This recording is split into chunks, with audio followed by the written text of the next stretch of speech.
गांव के पास एक घना जंगल था जिसे लोग भूतिया जंगल कहते थे। उस जंगल के बारे में गांव में कई डरावनी कहानियां प्रचलित थीं। लोगों का मानना था कि वहां अजीब घटनाएं होती हैं, जिस कारण कोई भी वहां जाने की हिम्मत नहीं करता था। पायल को बचपन से ही जंगलों में जाने का बहुत शौक था। वह अक्सर गांव के किनारे बैठकर जंगल को निहारा करती और सोचती, आखिर ऐसा क्या है जो इस जगह को इतना डरावना बनाता है। उसकी यह जिज्ञासा समय के साथ बढ़ती गई। एक दिन उसने फैसला किया कि वह खुद इस रहस्य का पता लगाएगी। अपने विचार उसने किसी से साझा नहीं किया। अगले दिन सुबह सूरज निकलते ही पायल ने अपने झोले में पानी की बोतल, थोड़ा सा खाने का सामान और एक टॉर्च रखी। फिर उसने जंगल की ओर कदम बढ़ा दिए। जैसे ही वह जंगल के किनारे पहुंची, उसने गहरी सांस ली और अपने कदम अंदर रख दिए। जंगल का दृश्य अद्भुत था। ऊंचे ऊंचे पेड़, पक्षियों की मीठी चहचहाहट और ठंडी हवा मानो स्वागत कर रही हो। पायल को महसूस हुआ कि शायद लोगों ने जंगल के बारे में जो भी कहानियां बनाई थीं, वे सब गलत थीं। वह जंगल में धीरे धीरे आगे बढ़ती रही और देखते ही देखते आधा घंटा बीत गया। अचानक पायल को एहसास हुआ कि कोई उसे घूर रहा है। उसने रुककर चारों ओर नजर दौड़ाई, लेकिन कुछ भी नजर नहीं आया। उसने सोचा कि शायद यह उसका भ्रम है और आगे बढ़ गई। लेकिन थोड़ी दूर चलने के बाद उसके पीछे से सूखे पत्तों के चरमराने की आवाज आई। घबराई हुई पायल ने डरते डरते मुड़कर देखा और वहां खड़ा था एक विशालकाय गोरिल्ला। वह गोरिल्ला करीब 7 फुट लंबा था और उसकी आंखों में एक रहस्यमयी चमक झिलमिला रही थी। पायल का दिल जोर जोर से धड़कने लगा। उसे लगा कि अब गोरिल्ला उस पर हमला करेगा, लेकिन उसकी उम्मीद के उलट गोरिल्ला ने कोई हरकत नहीं की। वह बस शांत खड़ा गहरी नजरों से पायल को घूर रहा था। पायल ने धीरे धीरे पीछे हटने की कोशिश की, लेकिन तभी गोरिल्ला ने अपनी लंबी भुजाएं फैलाकर उसका रास्ता रोक लिया। उसने अपनी गहरी अजीब आवाज में कुछ संकेत किए। पायल को महसूस हुआ कि गोरिल्ला हमला नहीं करना चाहता, बल्कि कुछ बताने की कोशिश कर रहा है। तभी गोरिल्ला ने झुककर जमीन से एक बड़ा पत्ता उठाया और पायल की ओर बढ़ाया। पायल ने डरते डरते पत्ते को लेने के लिए अपना हाथ आगे बढ़ाया। पत्ते पर अजीब तरह के निशान बने हुए थे, जो किसी गुप्त संदेश की तरह लग रहे थे। गोरिल्ला ने फिर से इशारे किए, जैसे वह पायल को अपने पीछे आने के लिए कह रहा हो। पायल के भीतर डर और जिज्ञासा का अनोखा मिश्रण उमड़ रहा था। थोड़ी हिचकिचाहट के बाद उसने साहस जुटाया और गोरिल्ला के पीछे पीछे चलने लगी। कुछ देर बाद वे एक गुफा के पास पहुंचे।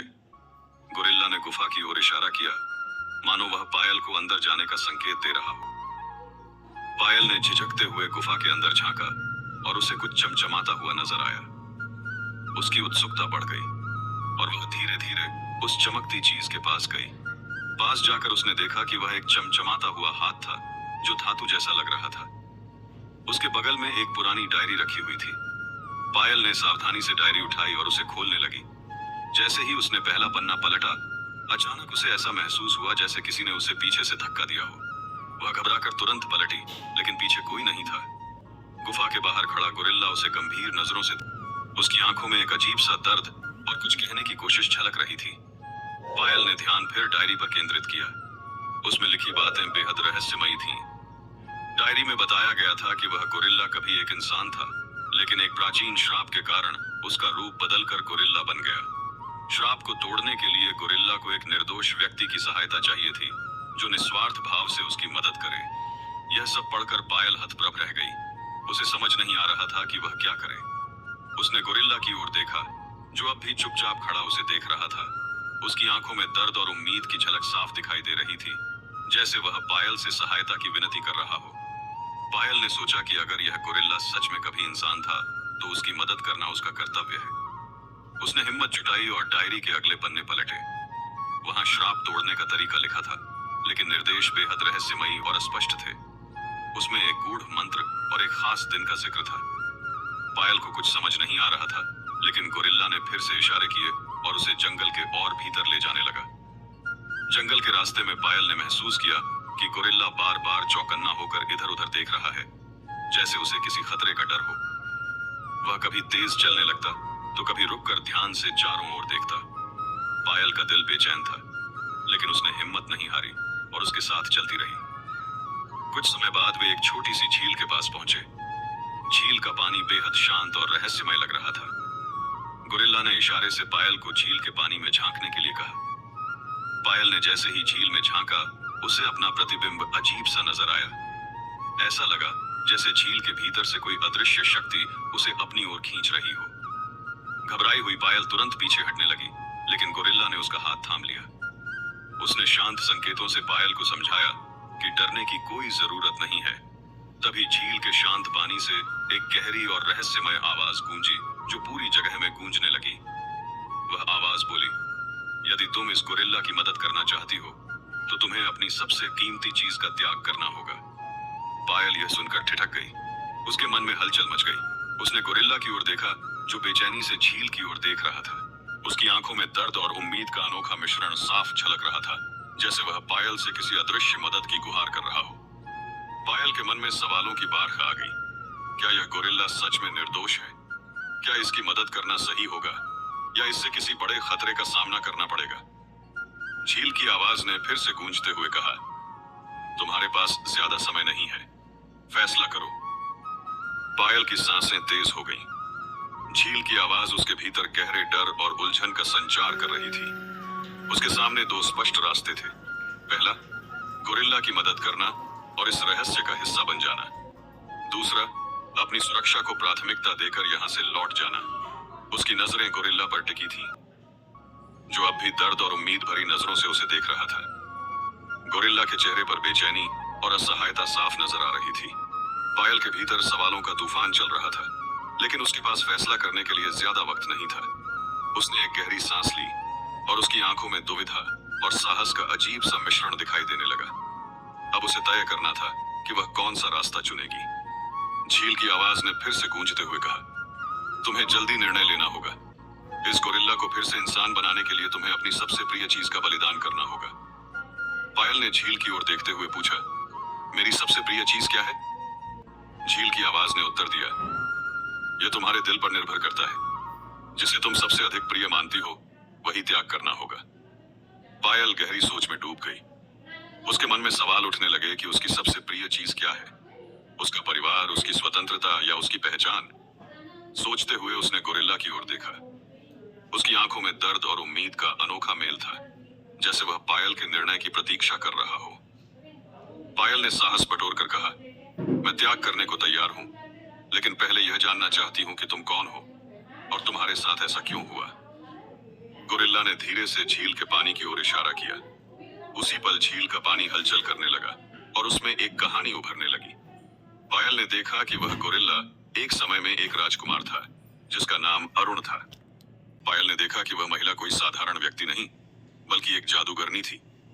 उसके अपमान से क्रोधित होकर जादूगरनी ने अरुण को गोरिल्ला बना दिया और कहा, तुम्हें इस श्राप से तभी मुक्ति मिलेगी जब कोई निर्दोष लड़की अपनी सबसे प्रिय चीज का त्याग करके तुम्हें बचाने का साहस दिखाएगी। पायल यह सब देखकर स्तब्ध रह गई। उसने गोरिल्ला की ओर देखा और कहा, मैं तुम्हारा दर्द समझ सकती हूँ, मैं तुम्हारी मदद करूंगी।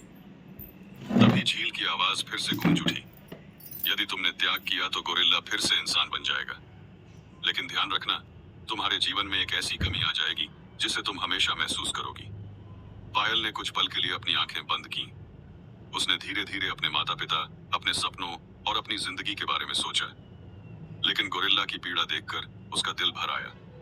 उसने साहस और दृढ़ निश्चय के साथ कहा, मैं तैयार हूं, मैं अपनी सबसे कीमती चीज का त्याग कर दूंगी।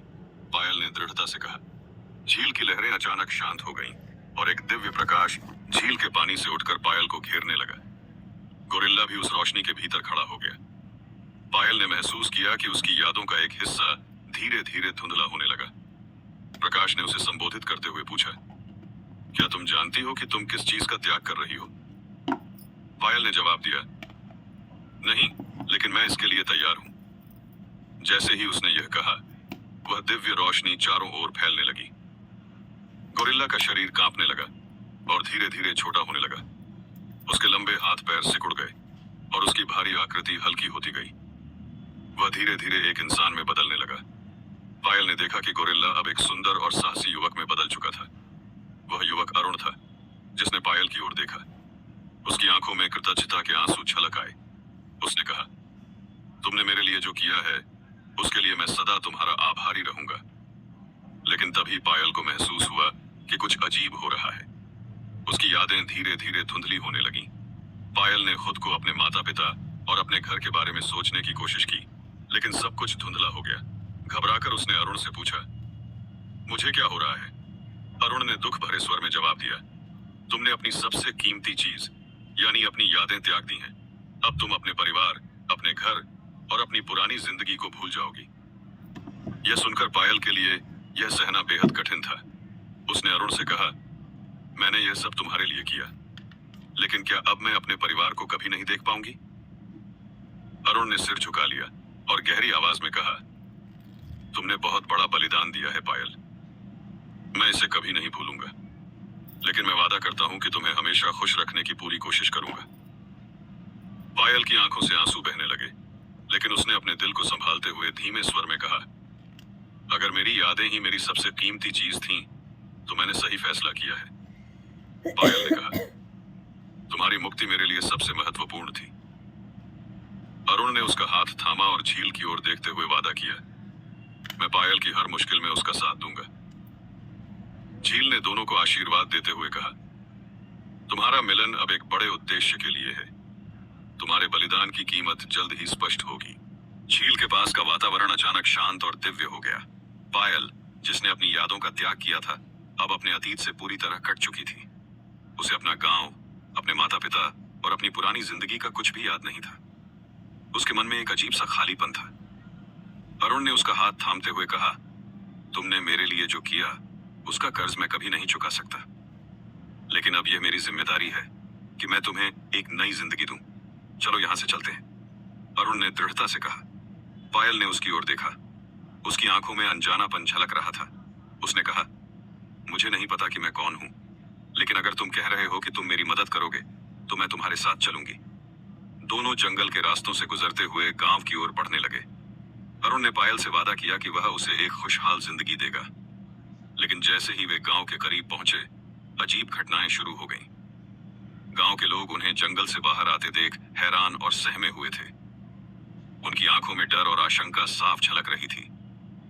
तभी एक बूढ़ी औरत ने कांपती आवाज में चिल्लाया, यह वही गोरिल्ला है, यह फिर से लौट आया है। अरुण हैरान रह गया। उसने लोगों को समझाने की कोशिश की, मैं अब गोरिल्ला नहीं हूं, मैं इंसान बन चुका हूं। इस लड़की ने मुझे मुक्त किया है, अरुण ने जोर देकर कहा। लेकिन गांव वाले उसकी बात सुनने को तैयार नहीं थे। भीड़ में से एक युवक ने गुस्से से कहा, तुम वही हो जिसने हमारे गांव के कई लोगों को नुकसान पहुंचाया, हम तुम्हें यहां रहने नहीं देंगे। अरुण ने पायल की ओर देखा, जो अभी भी स्थिति को समझने की कोशिश कर रही थी। उसने उसके कंधे पर हाथ रखते हुए कहा, मैं यहां से चलना होगा। दोनों गांव से दूर एक सुनसान जगह पर चले गए। अरुण ने गहरी सांस लेते हुए कहा, श्राप ने मुझे इंसान बना दिया, लेकिन यह मेरी आत्मा से पूरी तरह मिटा नहीं। लोग मुझे कभी नहीं अपनाएंगे। पायल, जो अब अपने अतीत से पूरी तरह अनजान थी, ने गंभीर स्वर में कहा, मैं सब कुछ नहीं समझ पाई हूं, लेकिन अगर यह सच है तो हमें इस श्राप का असली कारण खोजना होगा। हो सकता है इसका अंत अभी बाकी हो। अरुण ने उसकी ओर देखते हुए कहा, तुम सही हो, शायद यह श्राप पूरी तरह खत्म नहीं हुआ है। हमें झील के पास वापस जाना होगा और सच्चाई का पता लगाना होगा, पायल ने दृढ़ स्वर में कहा। दोनों ने रात भर इंतजार किया और अगली सुबह झील की ओर रवाना हुए। जैसे ही वे झील के करीब पहुंचे, उन्होंने वहां एक अजीब सी हलचल महसूस की। झील का पानी अब गहरे काले रंग में बदल चुका था और वहां से रहस्यमयी आवाजें आ रही थीं। अरुण ने झील की ओर देखते हुए कहा, तुमने कहा था कि श्राप खत्म हो जाएगा, लेकिन लोग मुझे अब भी स्वीकार नहीं कर रहे। क्या अभी भी कुछ बाकी है? झील से एक गूंजती हुई आवाज आई, तुम्हारा श्राप खत्म हो चुका है, लेकिन पायल का बलिदान अधूरा है। जब तक उसका बलिदान पूरा नहीं होगा, श्राप पूरी तरह खत्म नहीं होगा।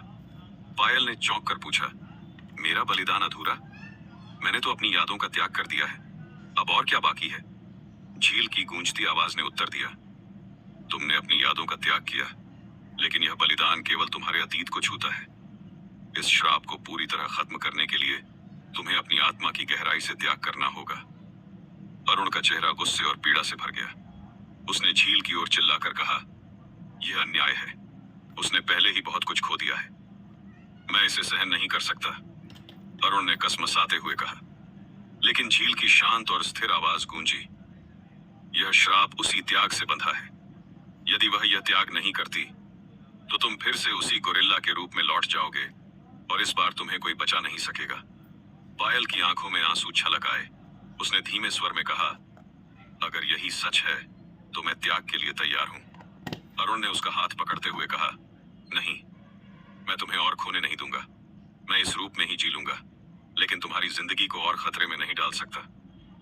पायल ने उसकी ओर दृढ़ता से देखा और गंभीर स्वर में कहा, मैंने पहले ही फैसला कर लिया है।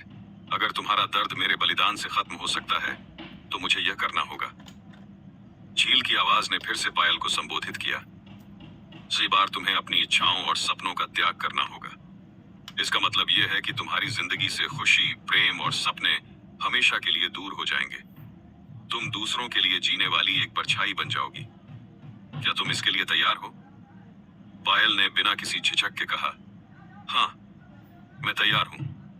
झील से अचानक एक तेज रोशनी उठी जिसने पायल को चारों ओर से घेर लिया। रोशनी इतनी तेज थी कि अरुण को अपनी आंखें ढकनी पड़ी। पायल के चेहरे पर दर्द साफ झलक रहा था और उसका शरीर कांपने लगा। अरुण ने रोते हुए और चिल्लाते हुए कहा, नहीं, इसे रोको।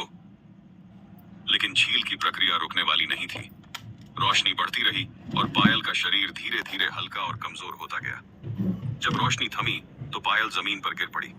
अरुण ने तुरंत उसे संभाला और घबराई हुई आवाज में कहा, पायल, तुम ठीक हो? पायल ने उसकी ओर देखा, लेकिन उसकी आंखों में कोई भावना नहीं थी।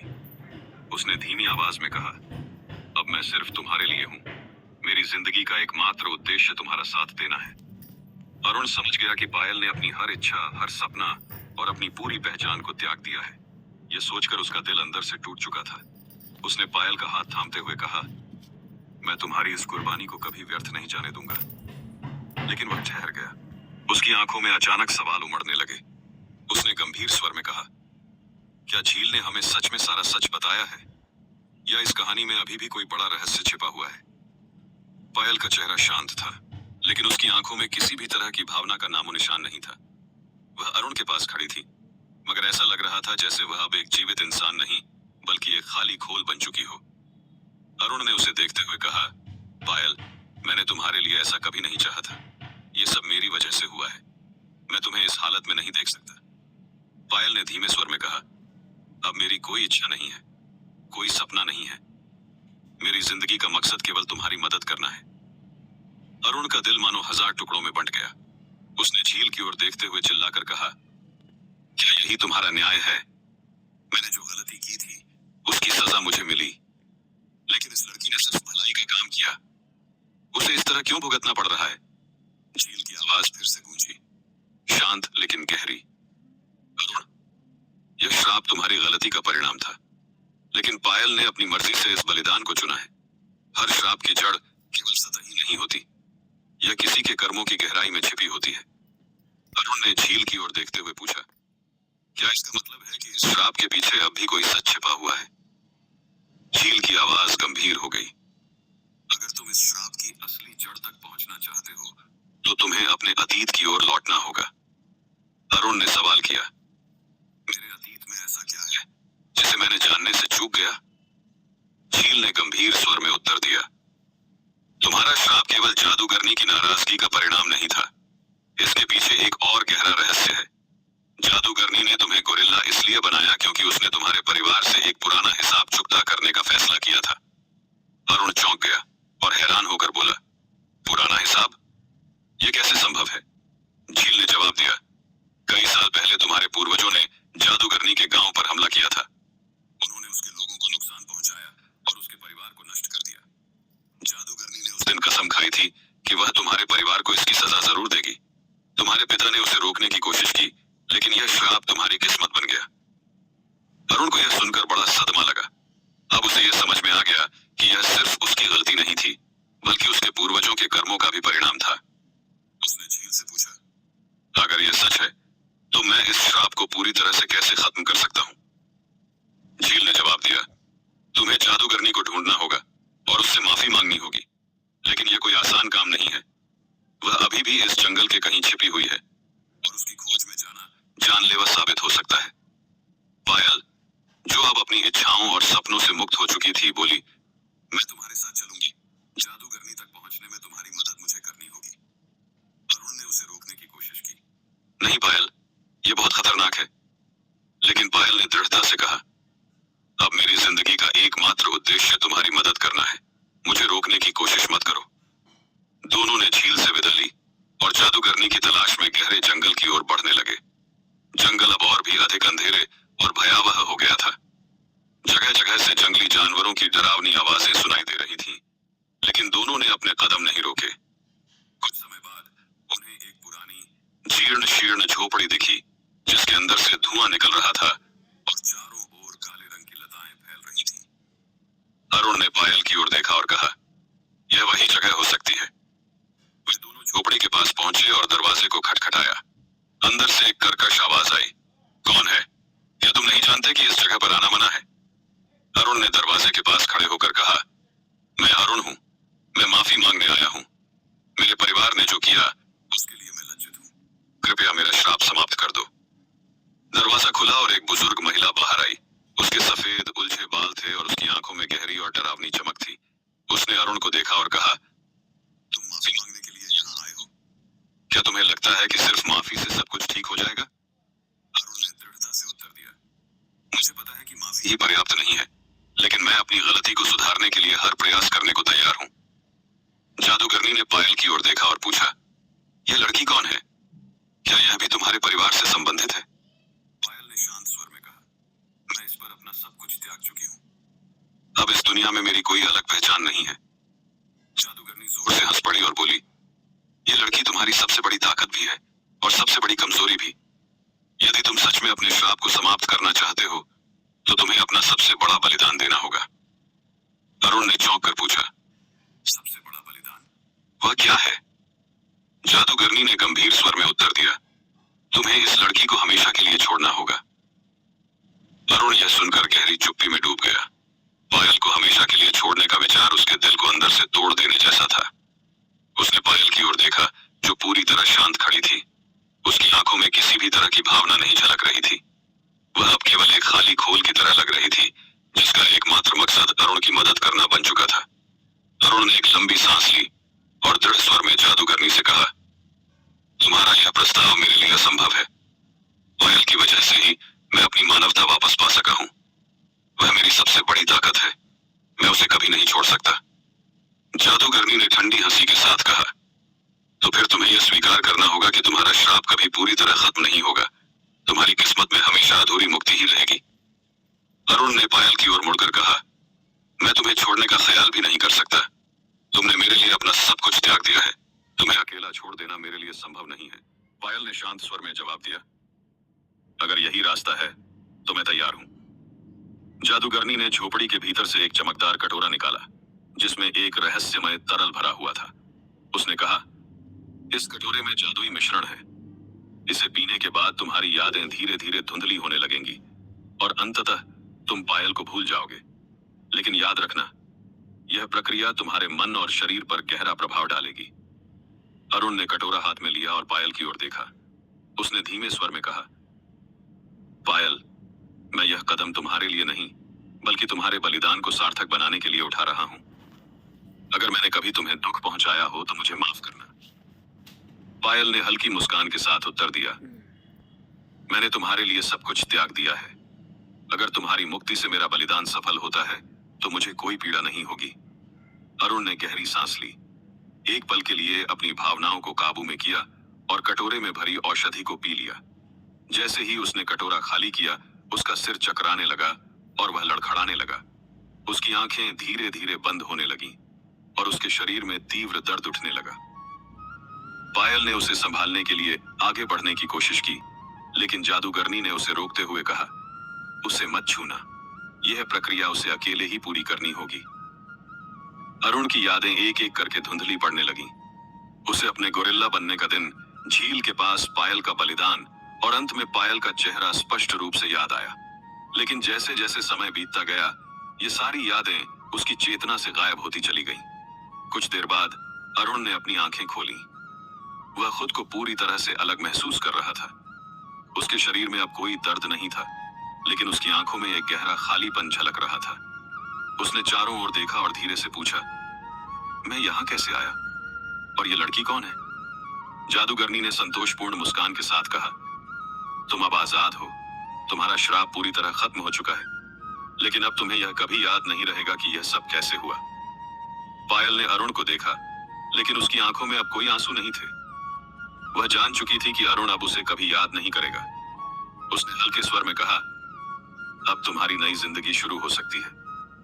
जादूगरनी ने पायल की ओर देखा और कहा, तुम्हारा बलिदान अमर रहेगा, लेकिन अब तुम इस दुनिया में केवल एक परछाई बनकर रहोगी, जिसका कोई वास्तविक अस्तित्व नहीं होगा। पायल ने सिर झुका लिया और अपने मन को मजबूत करते हुए बोली, अगर मेरे बलिदान से किसी की जिंदगी बेहतर हो सकती है, तो मुझे इसका कोई दुख नहीं होगा। अरुण ने जादूगरनी को धन्यवाद दिया और जंगल से बाहर निकल गया। से स्वतंत्र था, लेकिन उसे स्वतंत्रता की असली कीमत का कभी एहसास नहीं होगा। पायल ने धीरे से पूछा, अब मेरी जिंदगी का क्या होगा? जादूगरनी ने गंभीर स्वर में उत्तर दिया, तुम अब एक रहस्यमयी शक्ति का हिस्सा बन चुकी हो। तुम्हारा अस्तित्व अब दूसरों की मदद करने में समर्पित हो जाएगा। जब तक तुम्हारा यह कार्य पूरा नहीं होता, तुम्हारी आत्मा इस जंगल में भटकती रहेगी। पायल ने शांतिपूर्ण स्वर में कहा, अगर यही मेरी नियति है, तो मैं इसे पूरे मन से स्वीकार करता हूं।